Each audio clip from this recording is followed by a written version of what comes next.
ਹਰਪ੍ਰੀਤ ਸਿੰਘ ਜਵੰਦਾ ਦੀ ਕਹਾਣੀ। ਮੈਨੂੰ ਖੁਰੇ 'ਚ ਲਿਜਾਣ ਤੋਂ ਪਹਿਲਾਂ ਉਹ ਕਿੰਨੀ ਸਾਰੀ ਤਿਆਰੀ ਕਰਦੀ। ਤੌਲੀਆ, ਰੂੰ, ਤੇਲ, ਚਿੱਟਾ ਕੁੜਤਾ ਪਜਾਮਾ, ਖੁਸ਼ਬੂਦਾਰ ਸਾਬਣ ਦੀ ਚਾਕੀ, ਕਾਲਾ ਸੁਰਮਾ, ਸੁਰਮਚੂ ਤੇ ਹੋਰ ਵੀ ਕਿੰਨਾ ਕੁਝ। ਫਿਰ ਚੁੱਲ੍ਹੇ 'ਤੇ ਰੱਖਿਆ ਗਰਮ ਪਾਣੀ ਦਾ ਪਤੀਲਾ ਆਪਣੇ ਸੂਟ ਦੀਆਂ ਦੋਵੇਂ ਕੰਨੀਆਂ ਨਾਲ ਚੁੱਕ ਤੁਰੀ ਆਉਂਦੀ ਨੂੰ ਵੇਖ ਮੇਰਾ ਰੋਣ ਨਿਕਲ ਜਾਇਆ ਕਰਦਾ। ਅਹਿਸਾਸ ਹੋ ਜਾਂਦਾ ਕਿ ਹੁਣ ਮੇਰੀ ਸ਼ਾਮਤ ਆਉਣ ਵਾਲੀ ਹੈ। ਉਹ ਫਿਰ ਮੇਰੇ ਸਾਰੇ ਕੱਪੜੇ ਲਾਉਂਦੀ, ਆਪ ਪੀੜ੍ਹੀ 'ਤੇ ਬੈਠ ਆਖਦੀ, ਹੁਣ ਅੱਖੀਆਂ ਮੀਟ ਲੈ।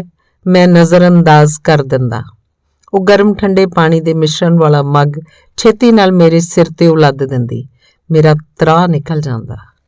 ਅੰਦਰ ਦਾ ਸਾਹ ਅੰਦਰ ਤੇ ਬਾਹਰ ਵਾਲਾ ਬਾਹਰ। ਉੱਚੀ ਉੱਚੀ ਰੋਂਦਾ ਮੈਂ ਉਸ ਵੱਲ ਨੂੰ ਹੋ ਜਾਂਦਾ। ਉਹ ਮੈਨੂੰ ਆਪਣੇ ਤੋਂ ਪਰੇ ਤੱਕ ਮੇਰੀਆਂ ਦੋਵੇਂ ਨਾਸਾਂ ਘੁੱਟ ਕੇ ਆਖਦੀ, ਸੂੰ ਕਰ। ਮੈਨੂੰ ਇੰਜ ਕਰਨਾ ਨਾ ਆਉਂਦਾ ਤਾਂ ਦੂਜਾ ਮੱਗ ਵੀ ਪਾ ਦਿੰਦੀ। ਇਸ ਵਾਰ ਪਾਣੀ ਇੰਨਾ ਠੰਡਾ ਨਾ ਹੁੰਦਾ, ਪਰ ਮੈਂ ਫਿਰ ਵੀ ਉਨੀ ਤੀਬਰਤਾ ਨਾਲ ਰੋਈ ਜਾਂਦਾ। ਉਹ ਨਾਲ ਨਾਲ ਕਿੰਨੀਆਂ ਗੱਲਾਂ ਵੀ ਕਰੀ ਜਾਂਦੀ, ਲੋਰੀਆਂ ਵੀ ਸੁਣਾਉਂਦੀ। ਫਿਰ ਰੂੰ ਗਿੱਲਾ ਕਰ ਕੰਨ ਸਾਫ਼ ਕਰਦੀ, ਗਲ, ਢਿੱਡ, ਬਾਹਾਂ, ਚਿੱਤੜ ਤੇ ਹੋਰ ਵੀ ਕਿੰਨਾ ਕੁਝ ਚੰਗੀ ਤਰ੍ਹਾਂ ਰਗੜਦੀ। ਫਿਰ ਬੁੱਲ ਜੇ ਚੜਾਉਂਦੀ ਹੋਈ ਆਖਦੀ, ਪਤਾ ਨਹੀਂ ਕਿੱਥੋਂ ਇੰਨਾ ਮੈਲਾ ਹੋ ਕੇ ਆਉਂਦਾ। ਓਲਾ, ਸੰਗ, ਸ਼ਰਮ, ਨੰਗੀਜ਼, ਮੈਂ ਇਸ ਸਭ ਤੋਂ ਪੂਰੀ ਤਰ੍ਹਾਂ ਅਣਜਾਣ ਬਸ ਰੋਈ ਜਾਂਦਾ। ਸਾਲ ਕੁ ਪਹਿਲਾਂ ਉਹਦੇ ਵਜੂਦ ਦਾ ਹਿੱਸਾ ਹੀ ਤਾਂ ਹੋਇਆ ਕਰਦਾ ਸਾਂ। ਉਹ ਇੱਕ ਵਾਰ ਫੇਰ ਆਖਦੀ, ਚੰਗੀ ਤਰ੍ਹਾਂ ਅੱਖੀਆਂ ਮੀਟ ਲੈ, ਨਾਲ ਹੀ ਮੂੰਹ ਤੇ ਸਾਬਣ ਲਾ ਦਿੰਦੀ। ਮੇਰੀਆਂ ਅੱਖਾਂ ਮੱਚ ਜਾਂਦੀਆਂ। ਉਹ ਛੇਤੀ ਨਾਲ ਕਿੰਨੇ ਸਾਰੇ ਮੱਗ ਮੇਰੇ ਸਿਰ 'ਤੇ ਉਲਟਾ ਆਪਣਾ ਕੰਮ ਮੁਕਾ ਦਿੰਦੀ। ਫਿਰ ਨਰਮ ਤੌਲੀਏ 'ਚ ਲਪੇਟ ਛੇਤੀ ਨਾਲ ਅੰਦਰ ਖੜ ਇੱਕ ਨਰਮ ਮੁਲਾਇਮ ਬਿਸਤਰੇ 'ਤੇ ਪੁੱਠਾ ਲੰਮਾ ਪਾ ਦਿੰਦੀ। ਫਿਰ ਕੌਲੀ 'ਚ ਲਿਆਂਦੀ ਦੇਸੀ ਘਿਓ ਨਾਲ ਮਾਲਿਸ਼ ਸ਼ੁਰੂ ਹੋ ਜਾਂਦੀ। ਮੈਂ ਆਨੰਦ ਨਾਲ ਭਰ ਜਾਂਦਾ। ਉਹ ਫੇਰ ਇੱਧਰ ਉੱਧਰ ਵੇਖ ਆਪਣਾ ਸੂਟ ਚੁੱਕ ਉਸ ਮਿੱਠੇ ਅੰਮ੍ਰਿਤ ਦੀ ਧਾਰਾ ਮੇਰੇ ਮੂੰਹ ਨੂੰ ਲਾ ਦਿੰਦੀ, ਜਿਹੜਾ ਇੰਨਾ ਆਨੰਦਮਈ ਹੁੰਦਾ ਕਿ ਮੇਰੀਆਂ ਸਾਰੀਆਂ ਭੁੱਖਾਂ ਤ੍ਰਿਪਤ ਹੁੰਦੀਆਂ ਜਾਂਦੀਆਂ ਤੇ ਮੇਰੀਆਂ ਅੱਖੀਆਂ ਆਪ ਮੁਹਾਰੇ ਮੀਟੀਆਂ ਜਾਣ ਲੱਗਦੀਆਂ। ਫਿਰ ਮੈਂ ਸੁਪਨਿਆਂ ਦੀ ਉਸ ਦੁਨੀਆ 'ਚ ਅੱਪੜ ਜਾਂਦਾ, ਜਿਹਨੂੰ ਉਹ ਪਿਛਲੇ ਜਨਮ ਨਾਲ ਜੁੜੀ ਹੋਈ ਕਿਸੇ ਬਿੱਧ ਦਾ ਨਾਮ ਦਿਆ ਕਰਦੀ। ਕਿੰਨੇ ਸਾਰੇ ਲੋਕ ਕਮਰੇ 'ਚ ਆਉਂਦੇ ਤੇ ਮੇਰੇ ਸੁੱਤੇ ਪਏ ਦਾ ਮੂੰਹ ਚੁੰਮ ਹੌਲੀ ਜਿਹੀ ਵਾਪਸ ਪਰਤ ਜਾਇਆ ਕਰਦੇ। ਮੈਂ ਨੀਂਦ ਵਿੱਚ ਹੀ ਨਿੰਮਾ ਜਿਹਾ ਮੁਸਕਰਾ ਹਰੇਕ ਦਾ ਧੰਨਵਾਦ ਕਰਦਾ। ਫਿਰ 2-3 ਘੰਟਿਆਂ ਬਾਅਦ ਜਦੋਂ ਜਾਗ ਆਉਂਦੀ ਤਾਂ ਸਭ ਆਪੋ ਆਪਣੇ ਕੰਮਾਂ ਕਾਰਾਂ 'ਚ ਰੁੱਝੇ ਹੁੰਦੇ। ਮੈਂ ਹੌਲੀ ਜਿਹੀ ਹੇਠਾਂ ਉਤਰ ਫਿਰ ਗਲੀ 'ਚੋਂ ਦੀ ਹੁੰਦਾ ਹੋਇਆ ਤੁਰ ਪਿਆ ਕਰਦਾ। ਬਾਹਰ ਉਡੀਕਦੀ ਇੱਕ ਦੂਜੀ ਮਾਂ ਦੀ ਬੁੱਕਲ ਵਿੱਚ ਪਸਰੇ ਹੋਏ ਮਣਾ ਮੂੰਹ ਮਿੱਟੀ ਕੱਟੇ ਵਿੱਚ ਚੰਗੀ ਤਰ੍ਹਾਂ ਲੇਟ ਕੇ ਇੱਕ ਵਾਰ ਫਿਰ ਪੂਰੀ ਤਰ੍ਹਾਂ ਗੰਦਾ ਹੋਣ ਲਈ। ਧੰਨਵਾਦ। ਕਹਾਣੀ। 4 ਸਹੇਲੀਆਂ ਦਾ ਸਾਡਾ ਗਰੁੱਪ ਸਾਰੇ ਕਾਲਜ ਵਿੱਚ ਬੜਾ ਹੀ ਜ਼ਿਆਦਾ ਮਸ਼ਹੂਰ ਹੋਇਆ ਕਰਦਾ ਸੀ। ਕੈਂਟੀਨ, ਲਾਇਬ੍ਰੇਰੀ, ਕੈਂਪ, ਸੱਭਿਆਚਾਰਕ, ਡਿਬੇਟ, ਖੇਡਾਂ, ਟੂਰ, ਕੰਪੀਟੀਸ਼ਨ ਤੇ ਹੋਰ ਕਿੰਨੇ ਸਾਰੇ ਕੰਮ। ਹਰ ਪਾਸੇ ਬਸ ਸਾਰੀਆਂ ਨੇ ਇਕੱਠੀਆਂ ਨਹੀਂ ਜਾਇਆ ਕਰਨਾ। ਫਿਰ ਇੱਕ ਦਿਨ ਆਖਰੀ ਸਾਲ ਦੀ ਫੇਅਰਵੈਲ ਪਾਰਟੀ ਹੋਈ। ਸਾਰੀਆਂ ਨੇ ਇੱਕ ਅਜੀਬ ਜਿਹਾ ਫੈਸਲਾ ਲਿਆ। ਜਦੋਂ ਕਦੀ ਵੀ ਵਿਆਹ ਵਾਲੀ ਗੱਲ ਚੱਲੀ ਤਾਂ ਹੋਰਨਾਂ ਗੱਲਾਂ ਦੇ ਨਾਲ ਨਾਲ ਇੱਕ ਗੱਲ ਦਾ ਜ਼ਰੂਰ ਖਿਆਲ ਰੱਖਣਾ ਕਿ ਲੜ ਲੱਗਣ ਵਾਲਾ ਘੱਟੋ ਘੱਟ 6 ਫੁੱਟ ਕੱਦ ਕਾਠੀ ਵਾਲਾ ਜ਼ਰੂਰ ਹੋਵੇ। ਫਿਰ ਸਮੇਂ ਦਾ ਚੱਕਰ ਚੱਲਿਆ। 2 ਅਮਰੀਕਾ ਵਿਆਹੀਆਂ ਗਈਆਂ, ਇੱਕ ਨੂੰ ਏਅਰਫੋਰਸ ਵਿੱਚ ਵੱਡਾ ਅਫਸਰ ਮਿਲ ਗਿਆ। ਲੜ ਲੱਗਣ ਵਾਲੇ ਸਾਰੇ ਦੇ ਸਾਰੇ ਹੀ ਕੱਦ ਕਾਠੀ ਵਾਲੇ ਮਿੱਥੇ ਹੋਏ ਪੈਮਾਨੇ ਤੇ ਪੂਰੇ ਉਤਰਦੇ ਹੋਏ ਲੱਗੇ। ਮੇਰੀ ਵਾਰੀ ਸਭ ਤੋਂ ਬਾਅਦ 'ਚ ਆਈ। ਵੇਖਣ ਆਏ ਨੂੰ ਮੇਰੇ ਨਾਲ ਵੱਖਰੇ ਕਮਰੇ 'ਚ ਬਿਠਾ ਦਿੱਤਾ। ਸ਼ੁਰੂਆਤੀ ਗੱਲਬਾਤ 'ਚ ਬੜਾ ਮਾਸੂਮ ਤੇ ਸਾਊ ਜਿਹਾ ਲੱਗਿਆ, ਹੋਰਨਾਂ ਤੋਂ ਬਿਲਕੁਲ ਹੀ ਵੱਖਰਾ ਜਿਹਾ। ਉਸਨੇ ਮੈਨੂੰ ਕੋਈ ਗੱਲ ਨਾ ਪੁੱਛੀ, ਬਸ ਮੇਰੀਆਂ ਦਾ ਜਵਾਬ ਹੀ ਦਿੰਦਾ ਰਿਹਾ। ਅੱਖਾਂ 'ਚ ਲੋਹੜੇ ਦੀ ਸ਼ਰਮ ਤੇ ਬੋਲਾਂ ਤੇ ਹੈਰਾਨੀਜਨਕ ਜਾਬਤਾ ਸੀ। ਉਹਦੀ ਟੂਣੀ ਹਾਰੀ ਮਿਕਨਾਤੀਸੀ ਸ਼ਖਸੀਅਤ ਵਿੱਚ ਐਸੀ ਗਵਾਚੀ ਕਿ ਕੁਝ ਵਰ੍ਹੇ ਪਹਿਲਾਂ 6 ਫੁੱਟ ਕੱਦ ਵਾਲੇ ਮਿੱਥੇ ਹੋਏ ਪੈਮਾਨੇ ਵੱਲ ਮੇਰਾ ਧਿਆਨ ਹੀ ਨਹੀਂ ਗਿਆ। ਫਿਰ ਪਤਾ ਨਹੀਂ ਲੱਗਾ ਕਦੋਂ ਦੋਵੇਂ ਮੈਂ ਤੂੰ ਤੋਂ ਅਸੀਂ ਹੋ ਗਏ। ਕਈਆਂ ਠਿੱਠ ਕੀਤਾ ਕਿ ਕੱਦ ਦਾ ਮਧਰਾ ਹੈ ਤੇ ਉੱਤੋਂ ਰੰਗ ਦਾ ਵੀ ਥੋੜਾ ਪੱਕਾ, ਪਰ ਮੇਰੇ ਤੇ ਕੋਈ ਅਸਰ ਨਹੀਂ, ਕਿਉਂਕਿ ਇੱਕ ਸਾਫ਼ ਸੁਥਰੀ ਵਿਲੱਖਣ ਜਿਹੀ ਸ਼ਖਸੀਅਤ ਮੇਰੇ ਮਨ ਅੰਦਰ ਪੱਕਾ ਘਰ ਕਰ ਗਈ ਸੀ। ਕੁਝ ਅਰਸੇ ਮਗਰੋਂ ਇੱਕ ਵਿਆਹ ਤੇ ਏਅਰਫੋਰਸ ਵਾਲੀ ਨਾਲ ਦਰਸ਼ਨ ਮੇਲੇ ਹੋ ਗਏ। ਬਾਕੀ ਦੋਹਾਂ ਬਾਰੇ ਵੀ ਜ਼ਿਕਰ ਜਿਹਾ ਛਿੜ ਗਿਆ। ਆਖਣ ਲੱਗੀ, ਕੋਈ ਖਬਰ ਨਹੀਂ। ਫਿਰ ਮੈਂ ਉਸਨੂੰ ਉਸ ਬਾਰੇ ਹੀ ਪੁੱਛ ਲਿਆ ਕਿ ਕਿੱਦਾਂ ਚੱਲ ਰਿਹਾ ਹੈ, ਹੋਈ ਜ਼ਿੰਦਗੀ ਦੇ ਸਫ਼ਰ ਵਾਲਾ ਕਾਰਵਾਂ।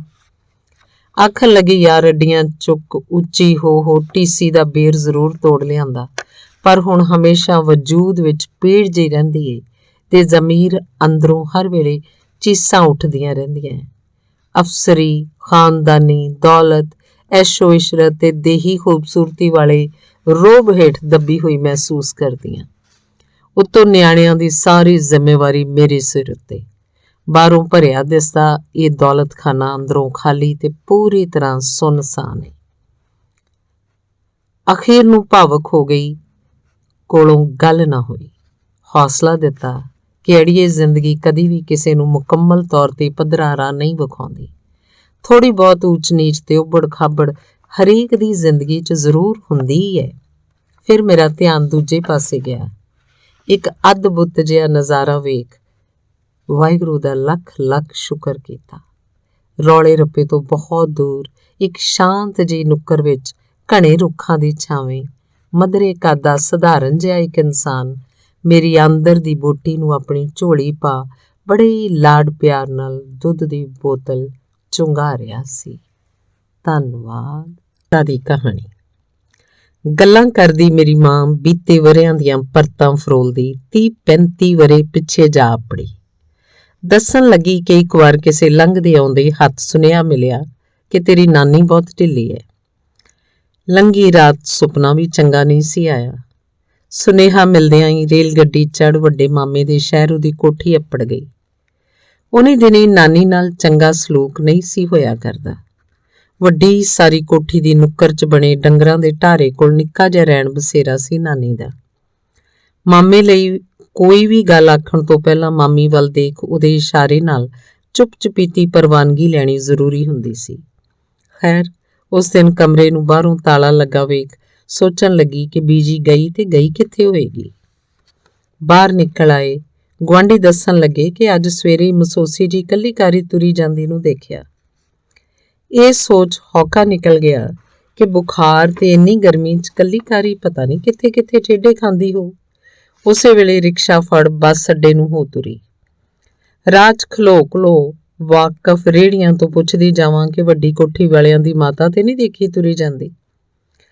ਅੱਡੇ ਤੇ ਪਹੁੰਚ ਇੱਕ ਨੁੱਕਰ ਫਰੋਲੀ, ਕੋਈ ਸੁਰਾਗ ਨਾ ਮਿਲਿਆ ਤਾਂ ਹਾਰ ਕੇ ਨਿੱਕੇ ਮਾਮੇ ਦੇ ਪਿੰਡ ਨੂੰ ਜਾਣ ਵਾਲੀ ਬੱਸ 'ਚ ਜਾ ਬੈਠੀ। ਮਸੋਸਿਆ ਚਿਹਰਾ ਦੇਖ ਨਾਲ ਦੀ ਸੀਟ ਤੇ ਬੈਠਾ ਬਜ਼ੁਰਗ ਸਿਰ ਤੇ ਹੱਥ ਰੱਖ ਪੁੱਛਣ ਲੱਗਾ, ਧੀਏ ਸਭ ਸੁੱਖ ਤੇ ਹੈ ਨਾ, ਕਿੱਧਰ ਨੂੰ ਚੱਲੀ ਹੈ? ਮੂੰਹੋਂ ਮਸੀਂ ਇੰਨਾ ਹੀ ਨਿਕਲਿਆ, ਮੇਰੀ ਮਾਂ ਕਿਧਰੇ ਗਵਾਚ ਗਈ ਹੈ। ਅੱਗੋਂ ਗੱਚ ਭਰ ਆਇਆ। ਹੌਸਲਾ ਦਿੱਤਾ ਕਿ ਕੋਈ ਨਹੀਂ ਧੀਏ, ਲੱਭ ਜੂ ਤੇਰੀ ਬੇਬੇ।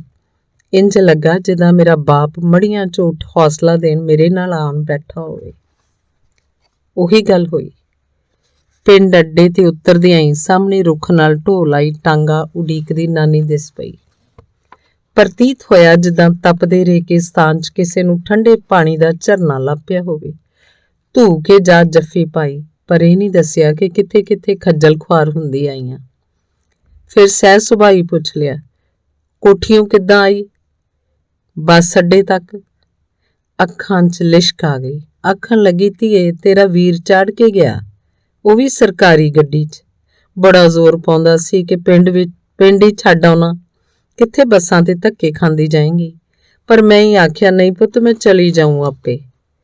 ਅੱਗੇ ਜਦੋਂ ਕਦੇ ਸੱਚ ਪਹਿਲਾਂ ਹੀ ਪਤਾ ਹੁੰਦਾ ਉਦੋਂ ਝੂਠ ਸੁਣਨ ਦਾ ਬੜਾ ਲੁਤਫ ਆਇਆ ਕਰਦਾ, ਪਰ ਉਸ ਦਿਨ ਉਹਦੇ ਕੋਲ ਛਾਵੇਂ ਬੈਠ ਬੜਾ ਰੋਈ। ਪੁਰਾਣੇ ਲੋਕ ਐਵੇਂ ਤੇ ਨਹੀਂ ਆਖਿਆ ਕਰਦੇ, ਪੁੱਤ ਕਪੁੱਤ ਜ਼ਰੂਰ ਹੋ ਸਕਦੇ ਪਰ ਮਾਪੇ ਕੁਮਾਪੇ ਨਹੀਂ। ਧੰਨਵਾਦ। ਦੀ ਕਹਾਣੀ। ਮਾਂ ਅਕਸਰ ਦੱਸਿਆ ਕਰਦੀ, ਪੁੱਤਰ ਕਿਸੇ ਵੇਲੇ ਅਸੀਂ ਦਾਤੇ ਹੋਇਆ ਕਰਦੇ ਸਾਂ, ਹਾਲਾਤਾਂ ਨੇ ਸਾਨੂੰ ਮੰਗਤੇ ਬਣਾ ਦਿੱਤਾ। ਮੈਨੂੰ ਕੋਈ ਬਹੁਤੀ ਸਮਝ ਨਾ ਆਇਆ ਕਰਦੀ। ਉਸ ਦਿਨ ਮਾਂ ਨੇ ਦਿਹਾੜੀ ਲਾਉਣ ਗਏ ਬਾਪ ਤੋਂ ਚੋਰੀ ਮੈਨੂੰ ਚਵਾਨੀ ਦਿੱਤੀ। ਆਖਣ ਲੱਗੀ, ਫਲੂਦੇ ਵਾਲੀ ਕੁਲਫੀ ਖਾ ਲਵੀਂ, ਵਾਪਸ ਪਰਤਦਿਆਂ ਨਿੱਕੇ ਲਈ ਵੀ ਕੁਝ ਲੈਂਦਾ ਆਵੀਂ। ਨਿੱਕਾ ਵੀ ਖਹਿੜੇ ਪੈ ਗਿਆ, ਆਖੇ ਮੱਸਿਆ ਵੇਖਣ ਤੇਰੇ ਨਾਲ ਹੀ ਜਾਣਾ ਹੈ। ਬਦੋ ਬਦੀ ਟਾਂਗੇ ਚਾਣ ਬੈਠਾ। ਮਾਂ ਪਿੱਛੋਂ ਟਾਰਾਂ ਦਿੰਦੀ ਰਹੀ, ਵੇ ਨਿੱਕੇ ਵੀਰ ਨੂੰ ਮਾਰੀ ਨਾ। ਉਹ ਕੋਲ ਬੈਠਾ ਹੁਣ ਬਹੁਤ ਖੁਸ਼ ਸੀ, ਪਰ ਮੈਨੂੰ ਉਸ ਤੇ ਬਹੁਤ ਗੁੱਸਾ ਆ ਰਿਹਾ ਸੀ। ਹੇਠਾਂ ਉਤਰ ਸਭ ਤੋਂ ਪਹਿਲਾਂ ਖਿਡੌਣਿਆਂ ਵਾਲੀ ਦੁਕਾਨ ਤੇ ਗਏ। ਚਾਬੀ ਵਾਲੀ ਕਾਰ ਹੀ ਕਠਿਆਨੀ ਦੀ ਸੀ। ਨਿੱਕੇ ਨੂੰ ਬਾਂਹ ਫੜ ਅੱਗੇ ਤੋਰ ਲਿਆ, ਆਖਿਆ ਮਹਿੰਗੀ ਏ, ਕੋਲ ਪੈਸੇ ਘੱਟ ਨੇ। ਅੱਗੇ ਪੰਘੂੜੇ ਸਨ, ਇੱਕ ਝੂਟਾ ਪੂਰੇ 10 ਪੈਸੇ ਦਾ। ਸੋਚਿਆ ਜੇ ਇੱਥੇ ਖਰਚ ਲਏ ਤਾਂ ਵਾਪਸ ਟਾਂਗੇ ਜੋਗੇ ਨਹੀਂ ਬਚਣੇ। ਬਹਾਨਾ ਜਿਹਾ ਲਾ ਕੇ ਨਿੱਕੇ ਨੂੰ ਉੱਥੋਂ ਵੀ ਅੱਗੇ ਤੋਰ ਲਿਆ। ਅੱਗੇ ਹਲਵਾਈ ਦੀ ਦੁਕਾਨ ਤੇ ਕਿੰਨੇ ਰੰਗਾਂ ਦਾ ਵੇਸਣ ਪਿਆ ਸੀ।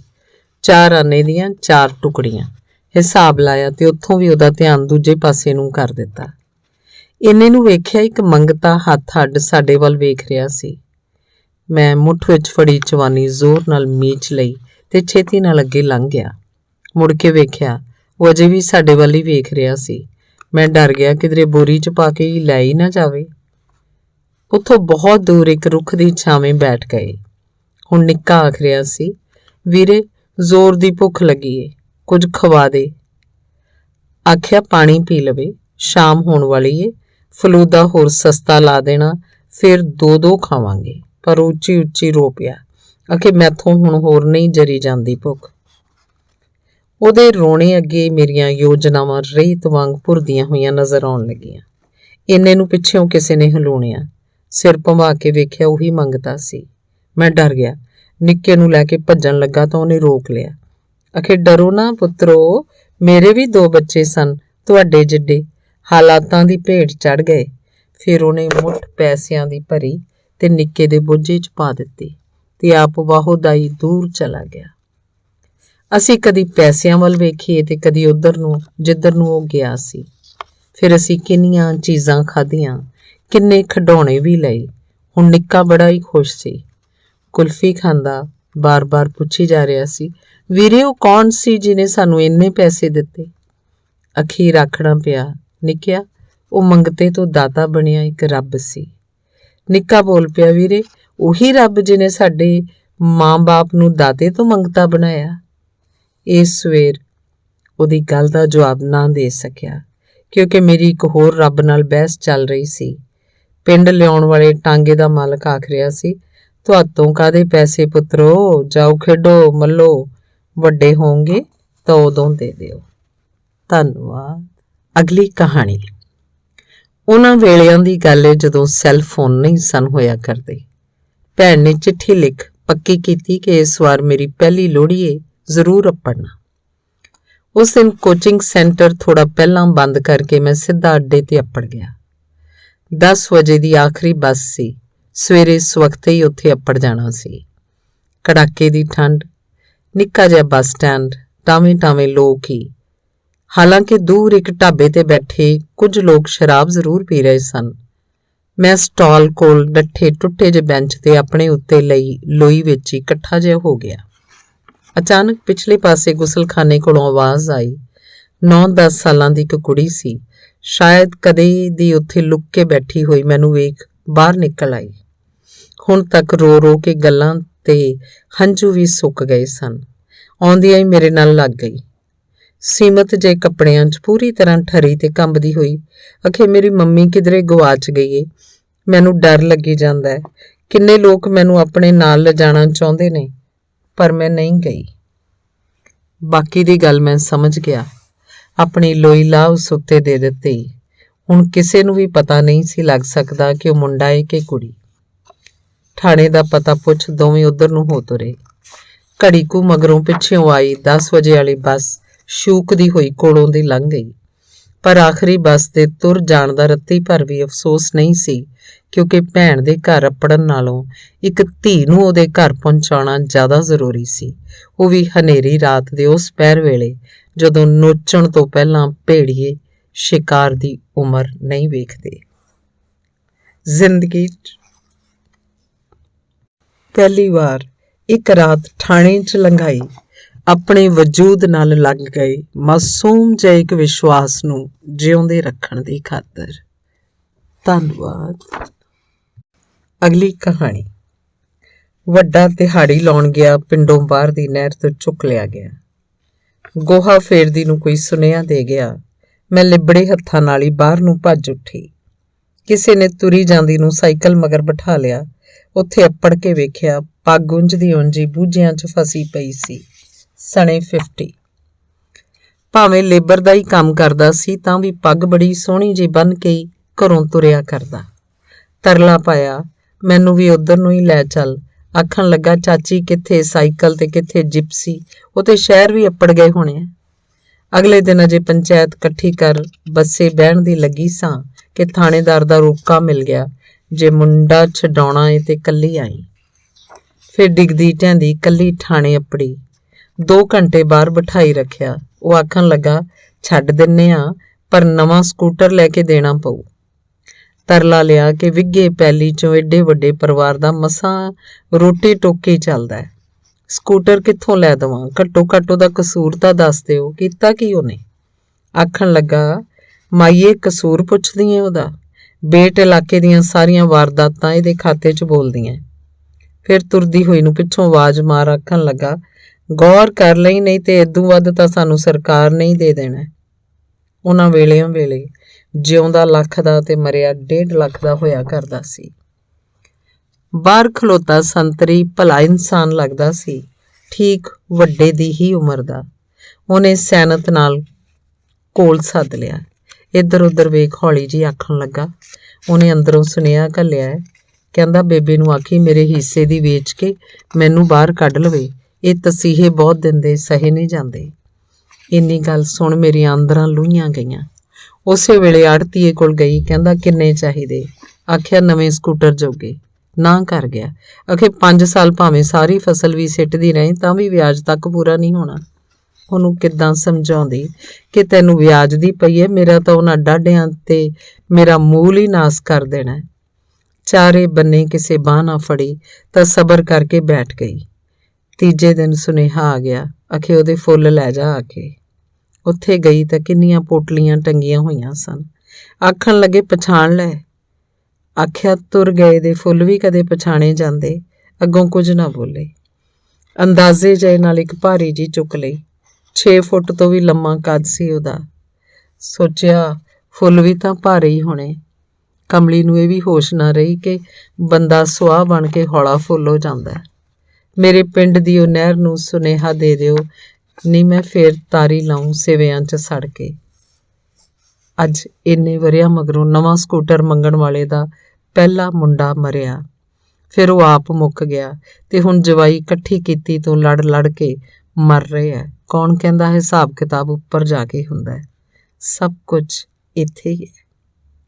ਬਿਆਸ ਲਾਗੇ ਦੀ ਇਹ ਸੱਚੀ ਘਟਨਾ ਉਹਨਾਂ ਵੇਲਿਆਂ ਦੀ ਹੈ ਜਦੋਂ ਤਤਕਾਲੀਨ ਪੰਜਾਬ ਦੇ ਬੰਗਾਲੀ ਗਵਰਨਰ ਸਿਧਾਰਥ ਸ਼ੰਕਰ ਰੇ ਨੇ ਇੱਕ ਵਾਰੀ ਪੰਜਾਬੀ ਯੂਨੀਵਰਸਿਟੀ 'ਚ ਪੜ੍ਹਾਉਂਦੀ ਬੀਬੀ ਦਲੀਪ ਕੌਰ ਟਿਵਾਣਾ ਜੀ ਨੂੰ ਸੁਨੇਹਾ ਭੇਜਿਆ ਕਿ ਆ ਕੇ ਮਿਲ ਜਾਓ, ਪੰਜਾਬ ਦੇ ਖਰਾਬ ਹਾਲਤਾਂ ਦੇ ਵਿਚਾਰ ਵਟਾਂਦਰਾ ਕਰਨਾ। ਸਰਕਾਰੀ ਨੌਕਰੀ 'ਚ ਹੁੰਦਿਆਂ ਹੋਇਆਂ ਵੀ ਬੀਬੀ ਟਿਵਾਣਾ ਨੇ ਅੱਗੋਂ 2 ਟੁਕ ਜਵਾਬ ਲਿਖ ਭੇਜਿਆ ਕਿ ਬੰਗਾਲ ਦੀ ਨੌਜਵਾਨੀ ਖਤਮ ਕਰ, ਹੁਣ ਪੰਜਾਬ ਦੀ ਮੁਕਾਉਣ ਆਏ ਨੂੰ ਮੈਂ ਕਦੇ ਵੀ ਨਹੀਂ ਮਿਲ ਸਕਦੀ। ਅਕਸਰ ਸੋਚਦਾ ਕਿ ਇਹੋ ਹਮਾਰਾ ਜੀਵਨਾਂ ਦੀ ਭਾਨੋ ਯਾਨੀ ਕਿ ਅਮਰ ਨੂਰੀ ਨੂੰ ਜਦੋਂ ਦੂਜੀ ਥਾਂ ਤੋਂ ਵੀ ਘਰੋਂ ਕੱਢ ਦਿੱਤਾ ਜਾਂਦਾ ਹੈ ਤੇ ਇਹ ਬਿਰਤਾਂਤ ਲਿਖਦਿਆਂ ਦਲੀਪ ਕੌਰ ਟਿਵਾਣਾ ਖੁਦ ਪਤਾ ਨਹੀਂ ਕਿੰਨਾ ਕੁ ਰੋਈ ਹੋਣੀ ਹੈ। ਖੈਰ, ਲੇਖਕੋ ਜਿਹੜਾ ਸੱਚ ਨੂੰ ਸੱਚ ਆਖਣ ਦੀ ਜੁਰਤ ਰੱਖਦਾ ਹੋਵੇ, ਨਹੀਂ ਤੇ ਪਾਣੀ ਦੇ ਵਹਾਅ ਨਾਲ ਤਾਰੀ ਲਾਉਣੀ ਬੜੀ ਸੌਖੀ ਹੈ। ਮਾਸਾ ਜਿੰਨਾ ਜ਼ੋਰ ਨਹੀਂ ਲੱਗਦਾ ਤੇ ਸਰਕਾਰਾਂ ਵੀ ਕੁਝ ਨਹੀਂ ਆਖਦੀਆਂ। ਸੋ ਅਖੀਰ 'ਚ ਇਹੋ ਅਰਦਾਸ ਹੈ ਕਿ ਭਾਵੇਂ ਜੋ ਮਰਜ਼ੀ ਹੋ ਜਾਏ, 5 ਦਰਿਆਵਾਂ ਦੀ ਇਹ ਧਰਤੀ ਮਹਾਰਾਜੇ ਦਲੀਪ ਸਿੰਘ ਵਰਗੇ ਅਣਖੀਲੇ ਪੁੱਤ ਤੇ ਝੂਠੇ ਨੂੰ ਮੂੰਹ ਤੇ ਝੂਠਾ ਆਖਣ ਵਾਲੀਆਂ ਦਲੀਪ ਕੌਰ ਟਿਵਾਣਾ ਵਰਗੀਆਂ ਧੀਆਂ ਜੰਮਣੀਆਂ ਕਦੇ ਵੀ ਬੰਦ ਨਾ ਕਰੇ। ਧੰਨਵਾਦ। ਅਗਲੀ ਕਹਾਣੀ। ਇੱਕ ਦਿਨ ਹੱਸਦੀ ਹੋਈ ਨੇ ਅਚਾਨਕ ਆਖ ਦਿੱਤਾ, ਜੇ ਮੈਂ ਤੇਰੀ ਪੱਗ ਤੇ ਮੁੱਕਾ ਮਾਰ ਦੇਵਾਂ ਤਾਂ ਇਹ ਲੋਟਣੀਆਂ ਖਾਂਦੀ ਥੱਲੇ ਟੋਰਾਂਟੋ ਦੇ ਡਾਊਨਟਾਊਨ ਦੀ ਕਿਸੇ ਸੜਕ ਤੇ ਜਾ ਡਿੱਗੇਗੀ। ਮੈਂ ਵੀ ਅੱਗਿਓਂ ਇੰਨੀ ਗੱਲ ਆਖਣ ਵਿੱਚ ਰਤੀ ਭਰ ਵੀ ਦੇਰ ਨਾ ਲਾਈ ਕਿ ਜੇ ਥੱਲੇ ਡਿੱਗੀ ਤਾਂ ਇਹਨੂੰ ਲਾਹੁਣ ਵਾਲਾ ਵੀ ਇਹਦੇ ਨਾਲ ਨਾਲ ਹੀ ਥੱਲੇ ਜਾਏਗਾ। ਪਰ ਉਹਨੇ ਰਤੀ ਭਰ ਵੀ ਗੁੱਸਾ ਨਾ ਕੀਤਾ। ਆਖਣ ਲੱਗੀ ਕਿ ਮੈਨੂੰ ਪਤਾ ਸੀ ਤੂੰ ਇੰਝ ਹੀ ਆਖੇਂਗਾ। ਇਹ ਵੀ ਪਤਾ ਸੀ ਕਿ ਤੇਰੇ ਲਈ ਜਾਨ ਤੋਂ ਵੀ ਵੱਧ ਪਿਆਰੀ ਏ। ਆਖਿਆ ਜੇ ਪਤਾ ਹੀ ਸੀ ਤਾਂ ਫਿਰ ਇੰਨੀ ਗੱਲ ਆਖੀ ਕਿਉਂ? ਆਖਣ ਲੱਗੀ ਕਿ ਬਸ ਇਸ ਗੱਲ ਦੀ ਪੁਸ਼ਟੀ ਕਰਨੀ ਸੀ ਕਿ ਜੋ ਸੁਣਿਆ ਹੈ ਉਹ ਸੱਚ ਹੈ ਵੀ ਕਿ ਨਹੀਂ। ਫਿਰ ਆਪਣੀ ਕਹਾਣੀ ਦੱਸਣ ਲੱਗੀ। ਅਖੇ ਭ੍ਰਿਸ਼ਟਾਚਾਰ ਤੇ ਹੇਰਾ ਫੇਰੀ ਦਾ ਮਾਰਿਆ ਸਾਡਾ ਗਰੀਬ ਮੁਲਕ ਕਦੇ ਵੀ ਸਥਿਰ ਸਰਕਾਰ ਨਹੀਂ ਰਹੀ। ਅਕਸਰ UN ਦੀ ਸ਼ਾਂਤੀ ਸੈਨਾ ਸੱਦਣੀ ਪੈਂਦੀ। ਉਸ ਸ਼ਾਂਤੀ ਸੈਨਾ 'ਚ ਕਿੰਨੇ ਸਾਰੇ ਦੇਸ਼ਾਂ ਦੇ ਫੌਜੀ ਹੁੰਦੇ, ਪਰ ਇੱਕ ਦੋ ਸਿੱਖ ਜਰਨੈਲ ਵੀ ਹੁੰਦੇ ਸਨ। ਨੀਲੀ ਫੌਜੀ ਵਰਦੀ ਪਾਏ ਉਹ ਲੋਕ ਹਮੇਸ਼ਾ ਖਿੱਚ ਦਾ ਕਾਰਨ ਬਣਦੇ। ਅਸਮਾਨੀ ਰੰਗ ਦੀ ਪਗੜੀ ਬੰਨੀ ਉਹ ਜਿੱਥੇ ਵੀ ਜਾਂਦੇ ਲੋਕ ਆਖਦੇ ਨੀਲੇ ਅਸਮਾਨ ਵਿੱਚੋਂ ਜੀਸਸ ਕ੍ਰਾਈਸਟ ਉਤਰ ਆਇਆ। ਅਦੀਸ ਅਬਾਬਾ ਦੇ ਕੋਲ ਸਾਡੇ ਪੂਰੇ ਇਲਾਕੇ 'ਚ ਚਾਅ ਚੜ੍ਹ ਜਾਂਦਾ। ਸਥਾਨਕ ਅਧਿਕਾਰੀ ਵੀ ਐਨ ਸਿੱਧੇ ਹੋ ਜਾਂਦੇ। ਅਜੀਬ ਜੀ ਖਿੱਚ ਹੁੰਦੀ ਉਹਨਾਂ ਦੀ ਸ਼ਖਸੀਅਤ ਵਿੱਚ। ਬਹੁਤ ਘੱਟ ਬੋਲਣ ਵਾਲੇ ਉਹ ਬਹਾਦਰ ਲੋਕ ਹਮੇਸ਼ਾ ਆਪਣੇ ਧਾਰਮਿਕ ਗ੍ਰੰਥ ਵਿੱਚੋਂ ਕੁਝ ਨਾ ਕੁਝ ਪੜ੍ਹਦੇ ਰਹਿੰਦੇ। ਫਿਰ ਅਖੀਰ 'ਚ ਉੱਚੀ ਸਾਰੀ ਕੁਝ ਐਸਾ ਬੋਲਦੇ ਜਿਹਦੀ ਬਿਲਕੁਲ ਵੀ ਸਮਝ ਨਾ ਆਉਂਦੀ, ਪਰ ਲੂੰ ਕੰਡੇ ਜ਼ਰੂਰ ਖੜੇ ਹੋ ਜਾਂਦੇ। ਮੈਨੂੰ ਅੰਗਰੇਜ਼ੀ ਵੀ ਇੱਕ ਸਿੱਖ ਜਰਨੈਲ ਨੇ ਹੀ ਪੜ੍ਹਾਈ ਸੀ, ਹੋਰ ਵੀ ਕਿੰਨਾ ਕੁਝ ਸਿਖਾਇਆ। ਮੈਂ ਕੈਨੇਡਾ ਵੀ ਉਸੇ ਸਿੱਖ ਜਰਨੈਲ ਦੀ ਬਦੌਲਤ ਹੀ ਆ ਸਕੀ। ਫਿਰ ਉੱਚੇ ਚਰਿੱਤਰ ਵਾਲਾ ਉਹ ਇਨਸਾਨ ਜਦੋਂ ਵਾਪਸ ਪਰਤਣ ਲੱਗਾ ਤਾਂ ਸਾਰਾ ਇਲਾਕਾ ਰੋ ਰਿਹਾ ਸੀ। ਸਾਰੇ ਆਖ ਰਹੇ ਜੀਸਸ ਕ੍ਰਾਈਸਟ ਅੱਜ ਵਾਪਸ ਜਾ ਰਿਹਾ ਹੈ। ਉਹ ਸਾਨੂੰ ਵੀ ਮਿਲਣ ਆਇਆ, ਪਰ ਮੈਂ ਉਸ ਦਿਨ ਘਰ 'ਚ ਨਹੀਂ ਸੀ। ਜਦੋਂ ਘਰ ਆਈ ਤਾਂ ਮੈਂ ਬੜਾ ਰੋਈ। ਕੈਨੇਡਾ ਆ ਕੇ ਜਦੋਂ ਤੈਨੂੰ ਪਹਿਲੀ ਵਾਰ ਵੇਖਿਆ ਤਾਂ ਇੰਝ ਲੱਗਿਆ ਪੱਗ ਵਾਲਾ ਉਹ ਫੌਜੀ ਜਰਨੈਲ ਇੱਕ ਵਾਰ ਫੇਰ ਮਿਲ ਪਿਆ ਹੋਵੇ। ਅਖੀਰ 'ਚ ਮੈਨੂੰ ਆਖਣ ਲੱਗੀ ਕਿ ਤੂੰ ਉਹੀ ਗੱਲ ਇੱਕ ਵਾਰ ਫੇਰ ਉੱਚੀ ਸਾਰੀ ਆਖ ਸਕਦਾ ਹੈ ਜੋ ਲੋਕ ਆਪਣੇ ਗ੍ਰੰਥ ਪੜ੍ਹਨ ਦੇ ਅਖੀਰ 'ਚ ਅਕਸਰ ਹੀ ਆਖਿਆ ਕਰਦੇ ਸਨ। ਉਹਦੀ ਕਹਾਣੀ ਸੁਣ ਮੇਰਾ ਤਾਂ ਅੱਗੇ ਜੀ ਕਰ ਰਿਹਾ ਸੀ, ਫਿਰ ਆ ਵੇਖਿਆ ਨਾ ਤਾਂ ਉੱਚੀ ਸਾਰੀ ਜੈਕਾਰਾ ਛੱਡ ਦਿੱਤਾ। ਬੋਲੇ ਸੋ ਨਿਹਾਲ, ਸਤਿ ਸ੍ਰੀ ਅਕਾਲ। ਆਸੇ ਪਾਸੇ ਗੋਰੇ ਗੋਰੀਆਂ ਹੈਰਾਨ ਹੋ ਕੇ ਪੁੱਛਣ ਲੱਗੇ, ਮਿਸਟਰ ਸਿੰਘ ਕੀ ਹੋਇਆ? ਆਖਿਆ ਖੁਸ਼ੀ ਮਨਾਈ। ਪੁੱਛਦੇ ਕਾਹਦੀ? ਆਖਿਆ ਅੱਜ ਮੇਰੀ ਮਾਂ ਦੀ ਖਵਾਇਸ਼ ਪੂਰੀ ਹੋ ਗਈ, ਮੈਂ ਜਰਨੈਲ ਬਣ ਗਿਆ। ਪੁੱਛਦੇ ਕਿਹੜਾ ਜਰਨੈਲ? ਮਿਲਟਰੀ ਵਾਲਾ? ਆਪ ਮੁਹਾਰੇ ਹੀ ਆਖਿਆ ਗਿਆ, ਨਹੀਂ, ਦਸਮ ਪਿਤਾ ਸ੍ਰੀ ਗੁਰੂ ਗੋਬਿੰਦ ਸਿੰਘ ਦਾ। ਧੰਨਵਾਦ। ਅਗਲੀ ਕਹਾਣੀ। ਵੱਡੀ ਧੀ ਦੀ ਐਡਮਿਸ਼ਨ ਲਈ 30,000 ਥੁੜ ਰਹੇ ਸਨ। ਬਥੇਰੀ ਕੋਸ਼ਿਸ਼ ਕੀਤੀ ਪਰ ਕਿਤਿਓਂ ਵੀ ਗੱਲ ਨਾ ਬਣ ਸਕੀ। ਨਾਲ ਦੀ ਆਖਿਆ ਕਿਉਂ ਨਾ ਹਿੱਸੇ ਆਉਂਦੀ ਜ਼ਮੀਨ ਦਾ ਠੇਕਾ ਮੰਗ ਕੇ ਦੇਖ ਲਓ। ਉਹਦੀ ਸਲਾਹ ਮਨ ਨੂੰ ਜੱਚ ਗਈ ਤੇ ਮੈਂ ਆਥਣ ਵੇਲੇ ਤੱਕ ਪਿੰਡ ਅੱਪੜ ਗਿਆ। ਵੱਡੇ ਭਾਈ ਨਾਲ ਇਸ ਬਾਰੇ ਗੱਲ ਕਰਨੀ ਚਾਹੀ, ਪਰ ਵੱਡੀ ਭਾਬੀ ਚਲਦੀ ਗੱਲਬਾਤ ਵਿੱਚ ਹਰ ਵੇਰ ਆਨੇ ਬਹਾਨੇ ਆਣ ਵੜਿਆ ਕਰੇ। ਫਿਰ ਵੱਡੇ ਭਰਾ ਨੂੰ ਮਜਬੂਰਨ ਵਿਸ਼ਾ ਬਦਲਣਾ ਪੈਂਦਾ। ਫਿਰ ਮੇਰੀ ਸਾਰੀ ਰਾਤ ਉਸੇ ਉਧੇੜ ਬੁਣ 'ਚ ਹੀ ਲੰਘ ਗਈ ਕਿ ਹੁਣ ਇਸ ਬਾਰੇ ਕਿਸ ਨਾਲ ਤੇ ਕਦੋਂ ਗੱਲ ਕੀਤੀ ਜਾਏ। ਸਵੇਰੇ ਮੂੰਹ ਨੇਰੇ ਹੀ ਮੇਰੀ ਖੜਾਕ ਨਾਲ ਜਾਗ ਖੁੱਲ੍ਹ ਗਈ ਕਿ ਵੇਖਿਆ ਬੀਜੀ ਕਿੰਨੀ ਦੂਰ ਉੱਗੇ ਬੂਟਿਆਂ ਨੂੰ ਮੱਗ ਨਾਲ ਪਾਣੀ ਦੇ ਰਹੀ ਸੀ। ਇਸ ਵਾਰ ਮੈਥੋਂ ਨਾ ਹੀ ਰਿਹਾ ਗਿਆ ਤੇ ਮੈਂ ਅੱਬੜਵਾਏ ਉੱਠ ਬਾਹਰ ਜਾ ਕੇ ਬੀਜੀ ਦੇ ਦੁਆਲੇ ਹੋ ਗਿਆ। ਏਡਾ ਵੱਡਾ ਟੱਬਰ ਤੇ ਸੁੱਖ ਨਾਲ ਇੰਨੇ ਸਾਰੇ ਜੀ, ਪਰ ਭਾਰੀ ਬਾਲਟੀ ਚੁੱਕ ਫਿਰ ਮੱਗਾਂ ਨਾਲ ਇੰਨੇ ਸਾਰੇ ਬੂਟਿਆਂ ਨੂੰ ਪਾਣੀ ਪਾਉਣ ਦਾ ਠੇਕਾ ਬਸ ਤੁਸੀਂ ਲੈ ਰੱਖਿਆ ਹੈ। ਇੱਕ ਹੋਰ ਗੱਲ ਦੱਸਿਆ ਜੇ, ਸ਼ਹਿਰੋਂ ਨਵਾਂ ਲਿਆਂਦਾ ਪਲਾਸਟਿਕ ਦਾ ਪਾਈਪ ਕਦੋਂ ਕੰਮ ਆਏਗਾ? ਮੇਰੀ ਝਿੜਕ ਨੂੰ ਨਜ਼ਰ ਅੰਦਾਜ਼ ਕਰਦੀ ਹੋਈ ਬੀਜੀ ਨੇ ਇੱਧਰ ਉੱਧਰ ਦੇਖਿਆ, ਫਿਰ ਬਾਲਟੀ ਹੇਠਾਂ ਰੱਖ ਛੇਤੀ ਨਾਲ ਰੁਮਾਲ 'ਚ ਬੰਨੇ ਨੋਟਾਂ ਦੇ ਕਿੰਨੇ ਸਾਰੇ ਬੰਡਲ ਕਾਹਲੀ ਨਾਲ ਮੇਰੇ ਕੁੜਤੇ ਦੀ ਜੇਬ 'ਚ ਤੁੰਨ ਦਿੱਤੇ। ਟੋਹ ਕੇ ਦੇਖਿਆ 10-10 ਹਜ਼ਾਰ ਦੀਆਂ ਪੂਰੀਆਂ 3 ਥਈਆਂ ਸਨ। ਅਜੇ ਇਸ ਬਾਬਤ ਕੁਝ ਪੁੱਛਣ ਹੀ ਲੱਗਾ ਸਾਂ ਕਿ ਬੀਜੀ ਹੋਰਾਂ ਇਹ ਦਲੀਲ ਦੇ ਕੇ ਚੁੱਪ ਕਰਵਾ ਦਿੱਤਾ ਕਿ ਪੁੱਤ, ਜਿਸ ਬੂਟੇ ਤੱਕ ਪਾਣੀ ਵਾਲੀ ਪਾਈਪ ਨਾ ਪੜੇ ਉੱਥੇ ਮੱਗਾਂ ਨਾਲ ਪਾਣੀ ਦੇਣਾ ਮਾਲੀ ਦੀ ਮਜਬੂਰੀ ਬਣ ਜਾਂਦੀ ਹੈ। ਦੂਰ ਉੱਗੇ ਦਾ ਵੀ ਤਾਂ ਉਨਾ ਹੀ ਹੱਕ ਹੈ ਜਿੰਨਾ ਕੋਲ ਉੱਗੇ ਦਾ। ਹਿਮਾਲਿਆ ਪਰਬਤ ਵਰਗੀ ਦਲੀਲ ਸੁਣ ਚੁੱਪ ਹੋ ਗਿਆ। ਮੈਨੂੰ ਸਮਝ ਨਾ ਲੱਗੀ ਕਿ ਬੀਜੀ ਮੇਰੇ ਵੱਲੋਂ ਮਾਰੀ ਮਿੱਠੀ ਜਿਹੀ ਝਿੜਕ ਦਾ ਜਵਾਬ ਦੇ ਰਹੀ ਸੀ ਕਿ ਕੋਲ ਹੀ ਬਿੜਕਾਂ ਲੈਂਦੀ ਮੇਰੀ ਭਾਬੀ ਨੂੰ ਕੁਝ ਆਖਣਾ ਚਾਹ ਰਹੀ ਸੀ।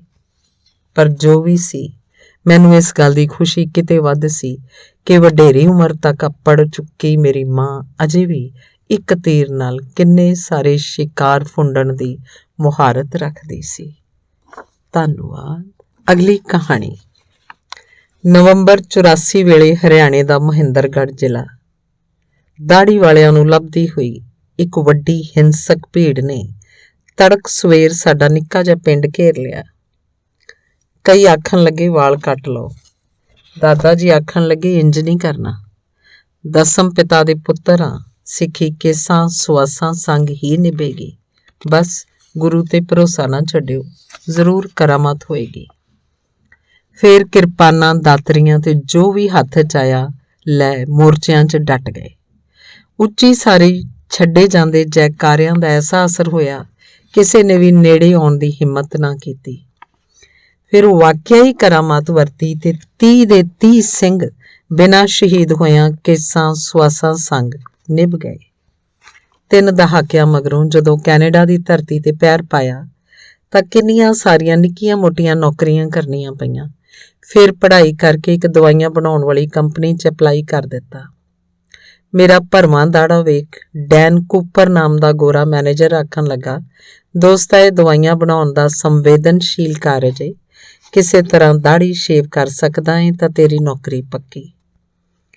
ਅੱਗੋਂ 84 ਵੇਲੇ ਦਾਦੇ ਹੋਰਾਂ ਦੇ ਆਖੇ ਬੋਲ ਕੰਨਾਂ ਵਿੱਚ ਆਣ ਵੱਜੇ, ਜੇ ਨਿਭੇਗੀ ਤਾਂ ਸਿਰਫ ਕੇਸਾਂ ਸੁਆਸਾਂ ਸੰਗ ਹੀ ਨਿਭੇਗੀ, ਨਹੀਂ ਤਾਂ ਉਸ ਦੇ ਭਾਣੇ ਵਿੱਚ ਸਭ ਕੁਝ ਮਨਜ਼ੂਰ ਏ। ਠੀਕ ਇਹੋ ਗੱਲ ਗੋਰੇ ਨੂੰ ਵੀ ਆਖ ਦਿੱਤੀ ਕਿ ਨਾ ਤੇ ਗੁਰੂ ਦੇ ਅਸੂਲਾਂ ਦੇ ਉਲਟ ਜਾ ਸਕਦਾ ਤੇ ਨਾ ਹੀ ਦਾਦੇ ਜੀ ਅੱਗੇ ਝੂਠਾ ਪੈ ਸਕਦਾ। ਉਹਨੇ ਕੁਝ ਸੋਚਿਆ ਤੇ ਮੁੜ ਸੌਰੀ ਆਖ ਬਾਹਰ ਨੂੰ ਤੋਰ ਦਿੱਤਾ। ਮੈਂ ਹੋਰ ਪਾਸੇ ਅਪਲਾਈ ਕਰਨ 'ਚ ਰੁੱਝ ਗਿਆ। ਇੱਕ ਦਿਨ ਅਚਾਨਕ ਕੂਪਰ ਦੀ ਕਾਲ ਆ ਗਈ।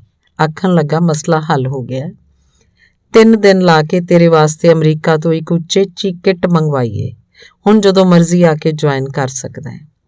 ਫਿਰ ਫੋਨ ਬੰਦ ਕਰਨ ਤੋਂ ਪਹਿਲਾਂ ਇੱਕ ਵਿਲੱਖਣ ਜਿਹੀ ਗੱਲ ਦੱਸੀ। ਆਖਣ ਲੱਗਾ ਕਿ ਮਿਸਟਰ ਸਿੰਘ, ਜਿਸ ਦਿਨ ਤੇਰੀ ਇੰਟਰਵਿਊ ਲਈ ਸੀ ਉਸ ਦਿਨ ਮੈਂ ਬਿਲਕੁਲ ਵੀ ਸੌਂ ਨਾ ਸਕਿਆ।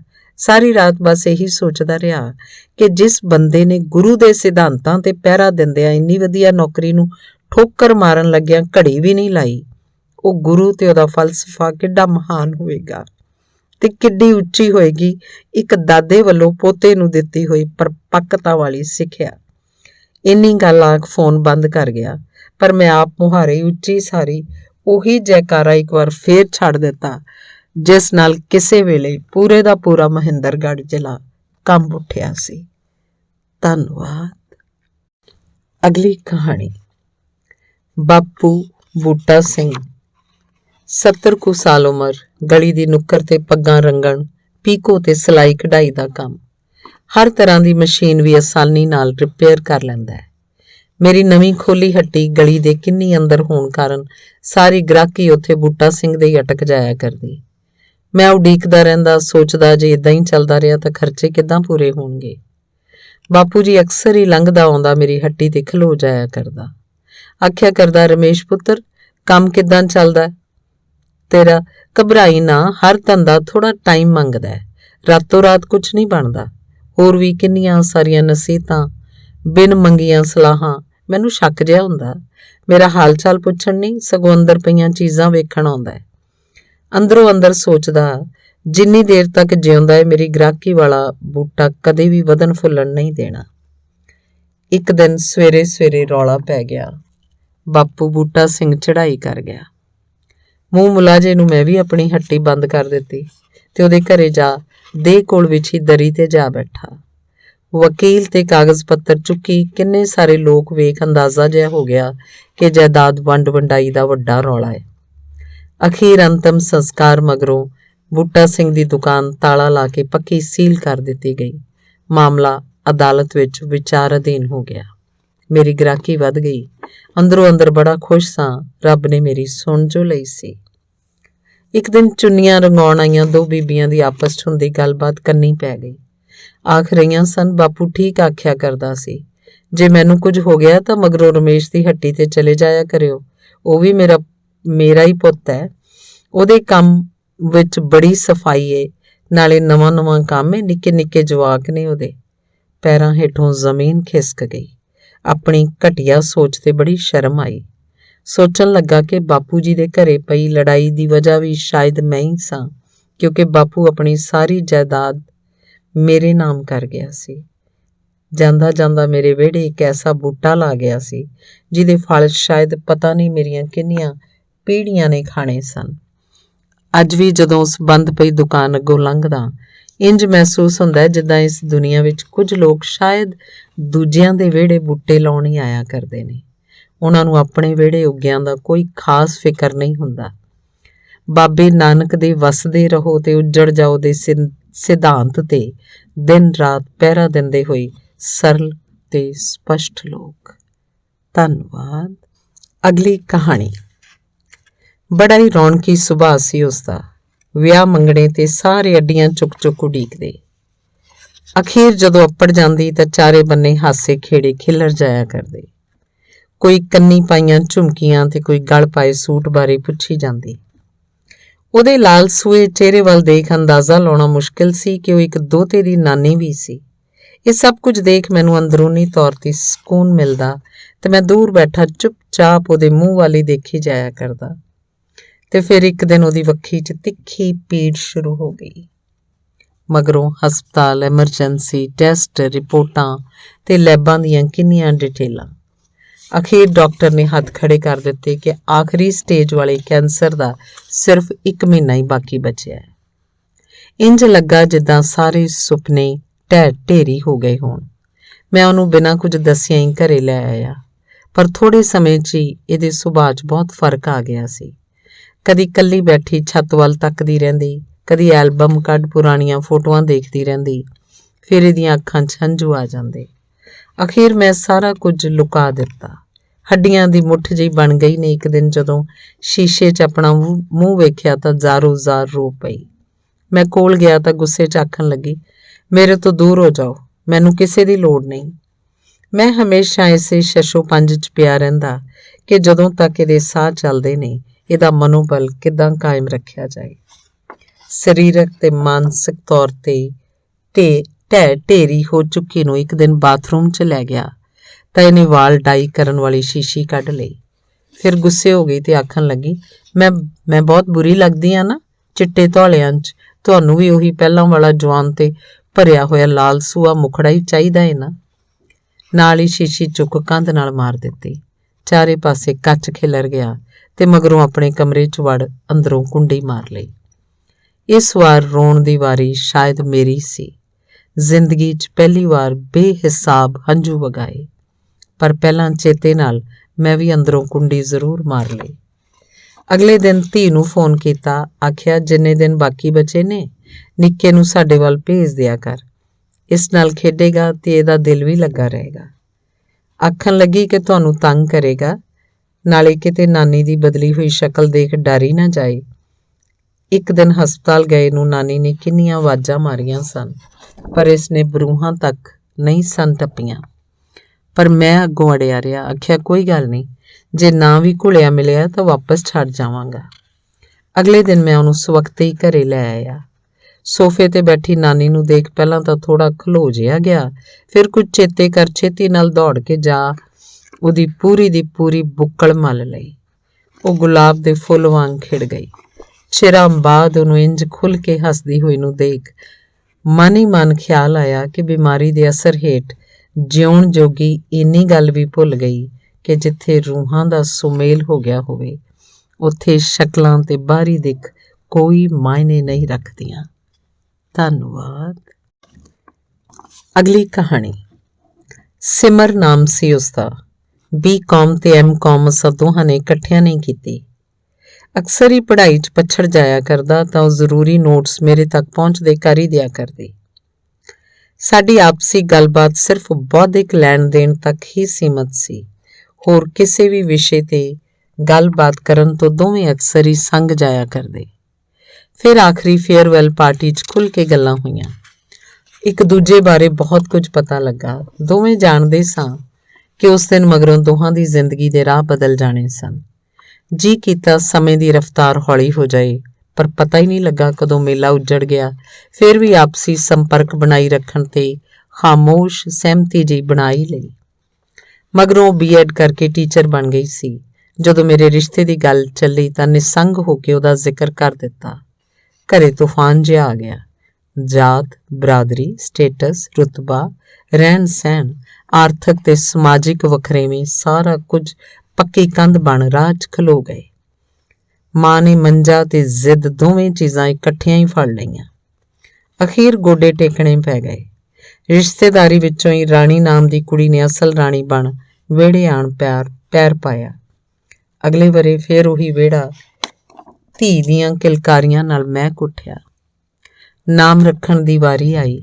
ਮੂੰਹੋਂ ਆਪ ਮੁਹਾਰੇ ਸਿਮਰ ਕੌਰ ਨਿਕਲ ਗਿਆ। ਸਭ ਨੂੰ ਚੰਗਾ ਲੱਗਿਆ ਤੇ ਫਿਰ ਇਸੇ ਨਾਮ ਤੇ ਹੀ ਪੱਕੀ ਮੋਹਰ ਵੀ ਲੱਗ ਗਈ। 5 ਸਾਲ ਮਗਰੋਂ ਸਿਮਰ ਨੂੰ ਦਾਖਲ ਕਰਾਉਣ ਸਕੂਲੇ ਲੈ ਗਿਆ ਤਾਂ ਦਫ਼ਤਰ ਦੇ ਬਾਹਰ ਲੱਗੀ ਨੇਮ ਪਲੇਟ ਤੇ ਸਿਮਰ ਕੌਰ ਦਾ ਨਾਮ ਪੜ੍ਹ ਮੱਥਾ ਜਿਹਾ ਠਣਕਿਆ। ਝਕਦਾ ਹੋਇਆ ਅੰਦਰ ਗਿਆ ਤਾਂ ਅੱਗੇ ਉਹੀ ਸੀ। ਨਜ਼ਰਾਂ ਮਿਲੀਆਂ। ਇੱਕ ਪਲ ਇੰਝ ਲੱਗਾ ਜਿੱਦਾਂ ਸਮੇਂ ਦਾ ਵਹਿਣ ਥੰਮ ਜਿਹਾ ਗਿਆ ਹੋਵੇ। ਕੁਝ ਕੁ ਪਲਾਂ ਦੀ ਖਾਮੋਸ਼ੀ ਮਗਰੋਂ ਉਹਨੇ ਧੀ ਦਾ ਨਾਮ ਪੁੱਛਿਆ। ਜਵਾਬ ਸੁਣ ਕੇ ਥੋੜ੍ਹੀ ਅਸਹਿਜ ਜਿਹੀ ਹੋ ਗਈ। ਮੈਨੂੰ ਪਤਾ ਲੱਗ ਗਿਆ ਕਿ ਉਹਦੇ ਜ਼ਿਹਨ 'ਚ ਵੀ ਉਸ ਵੇਲੇ ਕੀ ਚੱਲ ਰਿਹਾ ਹੋਏਗਾ। ਘਰੇ ਆ ਕੇ ਨਾਲ ਦੀ ਨੂੰ ਜ਼ੋਰ ਪਾਇਆ ਕਿ ਸਿਮਰ ਨੂੰ ਕਿਸੇ ਹੋਰ ਸਕੂਲੇ ਦਾਖਲ ਕਰਵਾ ਦਿੰਦੇ ਆ। ਡਰ ਸਤਾ ਰਿਹਾ ਸੀ ਕਿ ਸੁੱਤੀਆਂ ਕਲਾਂ ਇੱਕ ਵਾਰ ਫੇਰ ਹੀ ਨਾ ਜਾਗ ਜਾਵਣ ਤੇ ਰਵਾਂ ਰਵੀਂ ਲੀਹੇ ਪਈ ਗ੍ਰਸਤੀ 'ਚ ਕੋਈ ਤੂਫਾਨ ਜਿਹਾ ਹੀ ਨਾ ਖੜਾ ਹੋ ਜਾਏ। ਪਰ ਰਾਣੀ ਨੇ ਜ਼ਿੱਦ ਫੜੀ ਰੱਖੀ, ਸਿਮਰ ਇਸੇ ਸਕੂਲ ਜਾਊਗੀ। ਮੈਂ ਅਕਸਰ ਹੀ ਉਹਨੂੰ ਸਕੂਲ ਛੱਡਣ ਲਿਆਉਣ ਤੋਂ ਟਾਲਾ ਜਿਹਾ ਵੱਟਣ ਲੱਗਾ। ਮਗਰੋਂ ਪਤਾ ਲੱਗਿਆ ਕਿ ਉਹਨੇ ਅਜੇ ਤੱਕ ਵਿਆਹ ਵੀ ਨਹੀਂ ਸੀ ਕਰਵਾਇਆ। ਇੱਕ ਦਿਨ ਰਾਣੀ ਨਿੱਕੀ ਸਿਮਰ ਨੂੰ ਘਰੇ ਲਿਆ ਕੇ ਆਖਣ ਲੱਗੀ ਕਿ ਸਕੂਲ ਵਾਲੀ ਸਿਮਰ ਦੀ ਕਿਸੇ ਹੋਰ ਸ਼ਹਿਰ ਬਦਲੀ ਹੋ ਗਈ ਏ। ਮੈਨੂੰ ਵੱਡਾ ਧੱਕਾ ਲੱਗਾ। ਚੰਗੀ ਤਰ੍ਹਾਂ ਜਾਣਦਾ ਸਾਂ ਕਿ ਹੋਈ ਨਹੀਂ, ਖੁਦ ਕਰਵਾ ਲਈ ਹੋਣੀ ਏ। ਉਹ ਅਕਸਰ ਆਖਿਆ ਕਰਦੀ ਸੀ ਕਿ ਪਾਕ ਪਵਿੱਤਰ ਮੁਹੱਬਤਾਂ ਕਰਨ ਵਾਲੇ ਨੰਗੇ ਪੈਰੀਂ ਤੁਰੇ ਜਾਂਦੇ ਆਪਣੇ ਕਿਸੇ ਮਿੱਤਰ ਪਿਆਰੇ ਦੇ ਪੈਰਾਂ ਵਿੱਚ ਕਦੇ ਵੀ ਕੰਡੇ ਨਹੀਂ ਖਿਲਾਰਿਆ ਕਰਦੇ, ਸਗੋਂ ਖੁਦ ਫੁੱਲ ਬਣ ਰਾਹਾਂ 'ਚ ਇੰਝ ਵਿੱਚ ਜਾਇਆ ਕਰਦੇ ਨੇ ਜਿੱਦਾਂ ਉਹਨਾਂ ਨੂੰ ਆਪਣੇ ਵਜੂਦ ਦੇ ਮਿੱਧੇ ਜਾਣ ਦੀ ਭੋਰਾ ਜਿੰਨੀ ਵੀ ਪਰਵਾਹ ਨਾ ਹੋਵੇ। ਅਤੀਤ ਦੇ ਸਮੁੰਦਰ ਵਿੱਚ ਗੋਤੇ ਖਾਂਦੀ ਮੇਰੀ ਸੁਰਤ ਨੂੰ ਜਦੋਂ ਵਰਤਮਾਨ 'ਚ ਆ ਕੇ ਥੋੜਾ ਸਾਹ ਜਿਹਾ ਆਇਆ ਤਾਂ ਇੰਝ ਮਹਿਸੂਸ ਹੋਇਆ ਜਿੱਦਾਂ ਉਹ ਜਾਂਦੀ ਜਾਂਦੀ ਵੀ ਮੇਰੀ ਜ਼ਿੰਦਗੀ ਦੇ ਇੱਕ ਅਹਿਮ ਇਮਤਿਹਾਨ ਵਿੱਚ ਜ਼ਬਰਦਸਤੀ ਥੋਪ ਦਿੱਤੇ ਗਏ ਇੱਕ ਬਹੁਤ ਹੀ ਔਖੇ ਜਿਹੇ ਸਵਾਲ ਦਾ ਜਵਾਬ ਵੀ ਖੁਦ ਹੀ ਇੱਕ ਪਰਚੀ ਤੇ ਲਿਖ ਮੇਰੇ ਤੱਕ ਪੁੱਜਦਾ ਕਰ ਗਈ ਹੋਵੇ। ਦਿਲ ਦਰਿਆ ਸਮੁੰਦਰੋਂ ਡੂੰਘੇ, ਕੌਣ ਦਿਲਾਂ ਦੀਆਂ ਜਾਣੇ। ਧੰਨਵਾਦ। ਅਗਲੀ ਕਹਾਣੀ 30 ਸਾਲ ਪੁਰਾਣੀ ਗੱਲ ਏ। ਵਿਆਹ ਮਗਰੋਂ ਅਸੀਂ ਚੰਡੀਗੜ੍ਹ ਸ਼ਿਫਟ ਹੋ ਗਏ। ਇਹ ਰੋਜ਼ 9 ਕੁ ਵਜੇ ਦਫ਼ਤਰ ਚਲੇ ਜਾਇਆ ਕਰਦੇ ਤੇ ਮੈਂ ਸਿਆਲ ਦੀ ਧੁੱਪ ਸੇਕਣ ਕੋਠੇ ਤੇ ਚੜ੍ਹ ਜਾਇਆ ਕਰਦੀ। ਸਾਹਮਣੇ 2 ਕੁ ਘਰ ਛੱਡ ਇੱਕ ਮਾਤਾ ਜੀ ਵੀ ਅਕਸਰ ਹੀ ਕੋਠੇ ਤੇ ਬੈਠੇ ਦਿਸ ਪਿਆ ਕਰਦੇ। ਐਨਕ ਲਾ ਕੇ ਹਮੇਸ਼ਾ ਸਵੈਟਰ ਹੁੰਦੇ ਰਹਿੰਦੇ। 1-2 ਵਾਰ ਨਜ਼ਰਾਂ ਮਿਲੀਆਂ। ਮੈਂ ਦੂਰੋਂ ਸਤਿ ਸ਼੍ਰੀ ਅਕਾਲ ਬੁਲਾ ਦਿੱਤੀ। ਬੜਾ ਖੁਸ਼ ਹੋਏ। ਸੈੱਲ ਫੋਨ ਨਹੀਂ ਸਨ ਹੋਇਆ ਕਰਦੇ, ਬਸ ਦੂਰੋਂ ਹੀ ਦੁਆ ਸਲਾਮ ਤੇ ਜਾਂ ਫਿਰ ਆਮੋ ਸਾਹਮਣੇ ਬੈਠ ਮਿਲਣੀਆਂ ਤੇ ਖੁੱਲ੍ਹੀ ਗੱਲਬਾਤ ਦਾ ਰਿਵਾਜ਼ ਹੁੰਦਾ ਸੀ। ਫਿਰ ਕੁਝ ਦਿਨ ਬਾਅਦ ਦੂਰੋਂ ਹੀ ਮੈਨੂੰ ਇੱਕ ਅੱਧ ਬੁਣੀ ਕੋਟੀ ਵਿਖਾਉਂਦੇ ਹੋਏ ਇਸ਼ਾਰਿਆਂ ਨਾਲ ਪੁੱਛਣ ਲੱਗੇ, ਕਿੱਦਾਂ ਹੈ? ਅੱਗੇ ਉਹ ਇਸ਼ਾਰੇ ਜਿਹੇ ਨਾਲ ਆਖ ਦਿੱਤਾ, ਬਹੁਤ ਸੋਹਣੀ। ਬੜਾ ਖੁਸ਼ ਹੋਏ। ਅਗਲੇ ਦਿਨ ਉਹਨਾਂ ਅੱਧੀ ਉਣ ਵੀ ਦਿੱਤੀ। ਖਾਸ ਗੱਲ ਇਹ ਸੀ ਕਿ ਅੱਜ ਬੁਣਤੀ ਦੇ ਐਨ ਵਿਚਕਾਰ ਇੱਕ ਸਰੋਂ ਰੰਗੀ ਧਾਰੀ ਵੀ ਸੀ। ਫਿਰ ਪੁੱਛਦੇ, ਕਿੱਦਾਂ? ਆਖਿਆ, ਸੋਹਣੀ ਏ। ਇਸ ਵਾਰ ਉਹਨਾਂ ਤੋਂ ਖੁਸ਼ੀ ਸਾਂਭੀ ਨਾ ਜਾਵੇ। ਫਿਰ ਇਹ ਰੋਜ਼ਾਨਾ ਦਾ ਇੱਕ ਸਿਲਸਿਲਾ ਜਿਹਾ ਬਣ ਗਿਆ। ਮੁੜ ਕਿੰਨੇ ਦਿਨ ਉਹ ਨਾ ਦਿਸੇ। ਇਹ ਦਫ਼ਤਰੋਂ ਆਏ ਤਾਂ ਇਹਨਾਂ ਨਾਲ ਗੱਲ ਕੀਤੀ। ਆਖਣ ਲੱਗੇ, ਛੁੱਟੀ ਵਾਲੇ ਦਿਨ ਹੋ ਆਉਂਦੇ ਆ, ਪਤਾ ਵੀ ਲੈ ਲਵਾਂਗੇ ਤੇ ਮਿਲ ਕੇ ਖੁੱਲੀਆਂ ਗੱਲਾਂ ਬਾਤਾਂ ਵੀ ਹੋ ਜਾਣਗੀਆਂ। ਐਤਵਾਰ ਉੱਥੇ ਪਹੁੰਚੇ ਤਾਂ ਅੱਗੇ ਜੰਦਰਾ ਲੱਗਾ ਸੀ। ਸਾਹਮਣੀ ਦੁਕਾਨ ਤੋਂ ਪਤਾ ਕੀਤਾ। ਆਖਣ ਲੱਗੇ ਕਿ ਮਾਤਾ ਜੀ ਤੇ ਕੁਝ ਦਿਨ ਪਹਿਲਾਂ ਚੜ੍ਹਾਈ ਕਰ ਗਏ ਨੇ। ਪਰਿਵਾਰ ਨੇ ਪਿੰਡ ਜਾ ਉਹਨਾਂ ਦਾ ਸੰਸਕਾਰ ਵੀ ਕਰ ਦਿੱਤਾ। ਇਹ ਤਾਂ ਚੁੱਪ ਜੇ ਕਰ ਗਏ, ਪਰ ਮੇਰੇ ਹੰਝੂ ਵਗ ਤੁਰੇ। ਇਹ ਮੈਨੂੰ ਆਸਰਾ ਦੇ ਕੇ ਵਾਪਸ ਲਿਆਉਣ ਹੀ ਲੱਗੇ ਸਨ ਕਿ ਦੁਕਾਨ ਵਾਲੇ ਨੇ ਮਗਰੋਂ ਆਵਾਜ਼ ਮਾਰ ਲਈ। ਪੁੱਛਣ ਲੱਗੇ ਕਿ ਤੁਸੀਂ ਇਹਨਾਂ ਦੇ ਮਗਰ ਹੀ ਰਹਿੰਦੇ ਹੋ, ਹੁਣੇ ਨਵੇਂ-ਨਵੇਂ ਆਏ ਹੋ ਨਾ? ਆਖਿਆ, ਹਾਂਜੀ, 2 ਘਰ ਛੱਡ ਇਹਨਾਂ ਦੇ ਪਿੱਛੇ ਹੀ ਰਹਿੰਦੇ ਆ। ਉਹ ਕਾਹਲੀ ਨਾਲ ਅੰਦਰ ਗਿਆ ਤੇ ਪਲਾਸਟਿਕ ਦਾ ਲਿਫਾਫਾ ਚੁੱਕ ਲਿਆ। ਫਿਰ ਸਾਨੂੰ ਫੜਾਉਂਦਾ ਹੋਇਆ ਆਖਣ ਲੱਗਾ ਕਿ ਪਿੰਡ ਜਾਂਦੇ ਹੋਏ ਅੰਕਲ ਜੀ ਦੇ ਗਏ ਸਨ, ਆਖਦੇ ਸਨ ਇੱਕ ਨਵਾਂ ਵਿਆਹਿਆ ਜੋੜਾ ਆਏਗਾ, ਉਹਨਾਂ ਨੂੰ ਫੜਾ ਦੇਵੇਂ। ਵੇਖਿਆ ਤਾਂ ਸਰੋਂ ਰੰਗੀ ਕਿਨਾਰੀ ਵਾਲੀ ਇੱਕ ਉਨਾਬੀ ਕੋਟੀ ਬੜੇ ਸਲੀਕੇ ਨਾਲ ਤਹਿ ਲਾ ਕੇ ਅੰਦਰ ਰੱਖੀ ਹੋਈ ਸੀ। ਧੰਨਵਾਦ। ਅਗਲੀ ਕਹਾਣੀ ਬਲਰਾਜ ਸਾਨੀ ਤੇ ਢੁੱਡੀਕੇ ਦਾ ਬਾਬਾ ਜਸਵੰਤ ਸਿੰਘ ਕੰਵਲ, ਦੋਵੇਂ ਪੰਜਾਬ ਦੇ ਪੁੱਤਰ।